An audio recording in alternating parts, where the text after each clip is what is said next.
Síndrome de Down e luto, a dor solitária. A perda de uma pessoa ou condição significativa leva ao luto, que é considerado natural e é esperado. Embora esperado, natural e universal, a maneira como cada pessoa vivencia a situação de perda é uma experiência muito individual e subjetiva. Em caso de morte, a variação na reação acontece tanto em função da pessoa falecida, do que ela representava para a pessoa enlutada, do tipo de relacionamento que existia, das circunstâncias da morte e da existência de eventos estressantes que acontecem ao mesmo tempo. O luto envolve vários aspectos da vida da pessoa, aspectos individuais, tanto físicos como psicológicos, e aspectos socioculturais, mostrando que a perda causa um estremecimento na base afetiva da pessoa, que tem ressonâncias além dela própria. As famílias podem utilizar rituais culturais para interpretar a morte e utilizar modos socialmente aceitos de expressar o sofrimento, e a partir disso restaurar o funcionamento familiar para enfrentar as implicações da morte. Além disso, a rede social pode se constituir em recurso para a elaboração saudável do luto, ajudando na reorganização pessoal e familiar. A reorganização pode envolver mudanças na hierarquia, papéis e funções, incluindo a redistribuição de funções antes atribuídas à pessoa falecida. O luto é reconhecido como uma experiência universal, mas algumas pessoas não são incluídas nessa universalidade, como, por exemplo, pessoas idosas, crianças e pessoas com limitação cognitiva, a deficiência intelectual, entre elas pessoas com síndrome de Down. Essas pessoas são excluídas das práticas e rituais ligados à morte, pois considera-se que sua percepção e seu pensamento são insuficientes para compreender o significado do fato e também as reações que o envolvem. Muitas vezes a pessoa é excluída em função da suposição de que não tem condições de suportar essa situação desagradável. Na medida em que são incapazes de sentir a perda, também são impedidas de vivenciar o processo de luto e, em consequência, não recebem o apoio social necessário. É um luto não reconhecido. Luto não reconhecido significa que a reação diante da morte ou da perda não é validada socialmente. Por exemplo, a morte de um animal de estimação, o fim de um relacionamento. Às vezes, a mudança de casa ou emprego representam uma perda.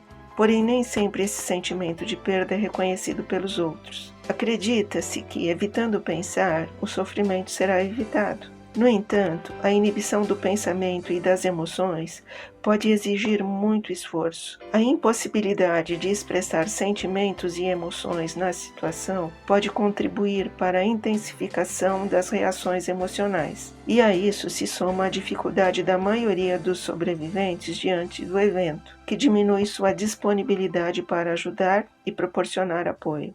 Se o apoio social pode facilitar a elaboração do luto, a ausência dele é um fator complicador para pessoas excluídas dessa experiência. Todos precisam de apoio nessa situação. Foi observado que pessoas com deficiência intelectual apresentam mais episódios psicopatológicos em situação de luto, incluindo transtornos de comportamento, irritabilidade, ansiedade, dificuldade de adaptação e depressão. Pessoas com síndrome de Down podem participar dos rituais, recebendo informações sobre o que está acontecendo em linguagem simples e direta. A não participação pode gerar a negação da morte ou a evitação de aspectos da perda, além da resistência em se desligar da pessoa perdida. Assim, a reação pode se prolongar, mantendo a mesma intensidade inicial. A experiência de Frank ilustra essa situação. A avó morreu quando ele tinha 8 anos. O avô já havia falecido. Ele não participou do velório e do funeral quando a avó faleceu. Não tinha participado do funeral do avô, porque aconteceu antes do nascimento dele.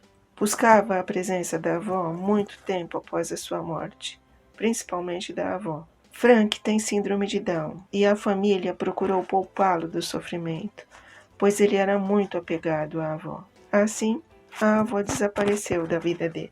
Foi dito que ela estava no céu, por isso ele não podia falar com ela. Tive a oportunidade de conversar com Frank 8 anos após a morte da avó, e ele ainda perguntava: onde é o céu? A certeza do amor que a avó tinha por ele garantia que ela queria vê-lo, mas ele precisava descobrir como ir até o céu. Nessa fase, ele representou em um desenho como percebia a situação e o que queria fazer. O desenho é muito expressivo. Frank desenhou sua casa com todos os elementos externos. Desenhou a linha do solo, um gramado, árvores, a casa com parede, porta, janela, telhado, e construiu um caminho, uma escada, que o levaria até um avião. O avião poderia levá-lo às nuvens que estavam no céu. Ele desenhou 3 nuvens. Na nuvem à esquerda, escreveu avó. Na nuvem situada à direita, Frank escreveu avô. A nuvem central permaneceu sem identificação.